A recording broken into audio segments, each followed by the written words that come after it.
కాకినాడ జిల్లాలోని పెద్దాపురం డివిజన్ రామేశంపేట ఆనూరు కొండపల్లి గ్రామాల్లో అక్రమ మైనింగ్ అరికట్టాలని అలాగే ఈ అక్రమ మైనింగ్ చేస్తున్న వారిపై చర్యలు తీసుకోవాలని భారతీయ జనతా పార్టీ జిల్లా అధ్యక్షులు బిక్కిన విశ్వేశ్వరరావు డిమాండ్ చేశారు. గృహోపకరణాలు, ఎలక్ట్రానిక్ వస్తువులు, సోలార్ ప్యానెల్స్, చేనేత వస్త్రాలు, హస్తకళ వస్తువులు, ఆరోగ్యానికి సంబంధించిన మందులు, ఇతర అంశాల్లో జీఎస్టీకి సంబంధించిన తగ్గిన ధరలపై ఎగ్జిబిషన్ కార్యక్రమంలో ప్రజలు పాల్గొని జీఎస్టీ ధరలపై అవగాహన పెంపొందించుకుంటున్నారు.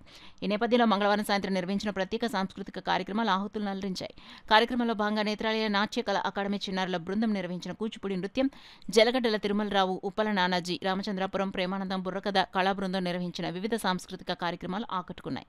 కార్యక్రమంలో పాల్గొన్న కాకినాడ పట్టణం ప్రముఖ బీజేపీ నాయకులు ఎన్ మాలకండయ్య, విశ్రాంత tahsildar K Gowri Naidu, Kakinada revenue division కార్యాలయ అధికారి సుబ్బారావు తదితరుల చేతుల మీదుగా కళాకారుల బృందాలకు మెమెంటోలు అందించారు.